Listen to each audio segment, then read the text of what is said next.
Bonjour tout le monde et bienvenue dans ma chaîne, je suis Diane Désiel et aujourd'hui je vais vous parler de jupe. Je vais faire avec vous des pivotements de pince sur la jupe de base. Alors on en fait souvent sur les corsages et pourquoi pas sur la jupe, ça peut changer le style très facilement. Pour le pivotement d'aujourd'hui, j'ai décidé d'utiliser ma petite jupe en demi-mesure, mais ça sera évidemment la même chose si vous utilisez la grande mesure. Alors, je vais vous montrer comment transformer une jupe de base toute simple qui a la pince à la taille en un style plus amusant où on a simplement pivoté les pinces à un autre endroit sur le contour de notre gabarit. Pour le premier modèle, je vous montre à transférer notre pince directement à la médiane. Alors, toujours à la taille, mais sur le point de médiane. Alors, sur le patron, vous pouvez déjà commencer à tracer la médiane à partir de notre point de référence jusqu'au deuxième cran de pince. Ensuite, vous retenez le pivot, vous fermez la pince et vous tracez la partie manquante. On prend soin d'indiquer le pivot pour qu'il se transfère sur notre papier, puis on peut retracer notre nouvelle petite pince. Ensuite, il va nous rester à trouver le capucin de cette nouvelle pince. Comme je vous conseille à l'habitude d'envoyer le fond de la pince vers le bas du vêtement, je vais venir plier la partie du bas que je vais refermer sur la partie du haut, puis tracer le nouveau capucin. La partie intéressante avec ce patron, c'est que oui, ça vient de transformer votre style de jupe, mais aussi vous pouvez le garder au pli du tissu. J'ai appelé ce modèle le A parce que j'ai ressorti de vieilles notes que j'avais fait pour une vidéo il y a quelques années où on retrouve les dessins de la petite jupe terminée ainsi que les petites pièces de patron. Alors maintenant, je vous montre le modèle B où on va transférer la pince de taille sur la latérale en angle, un petit peu comme si c'était un empiècement. Alors comme pour le modèle A, la première chose à faire, ça va être de déterminer où on veut transférer notre pince. Alors ici, un peu en haut du pivot, sur la latérale. Et on va commencer à tracer à partir de ce point. Vous pouvez commencer d'un côté comme de l'autre, mais l'important, c'est de ne pas passer deux fois sur le même contour du gabarit. Alors, je viens tracer de la marque que j'ai faite sur la latérale tout autour jusqu'au premier cran de pince. Je retiens le pivot et je viens fermer ma pince de taille et continuer mon tracé jusqu'à la marque sur la latérale.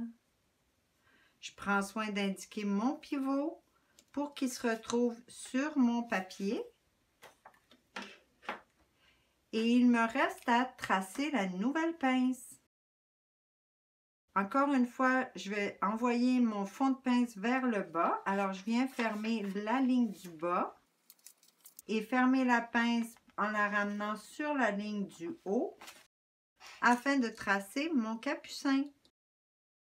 Voilà mon modèle B terminé. Je ne vais pas faire mon modèle C parce qu'il est trop similaire avec le B, mais si vous vouliez le faire, il s'agit simplement de tracer votre point de transfert de pince à l'écart avec la médiane en touchant le pivot. Alors le point serait directement ici. Je vais passer tout de suite au modèle D qui est un peu différent. Alors on va venir pivoter la pince de taille sur la latérale et vous allez voir que plus la distance elle est grande, plus la pince a l'air longue. Alors pour ce modèle, on va venir transférer la pince environ à mi-chemin entre le cran de hanche et l'ourlet. Ici encore, je vais commencer mon tracé directement sur le point jusqu'au premier cran de pince. Je retiens mon pivot, je ferme la pince, puis je continue le tracé jusqu'à mon point de référence.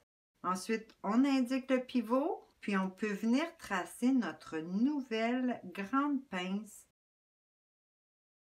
Alors ici, vous aurez l'impression que la pince s'est élargie, mais dans le fond, si on la replace à la bonne longueur, c'est toujours notre même pince qu'on a simplement pivotée.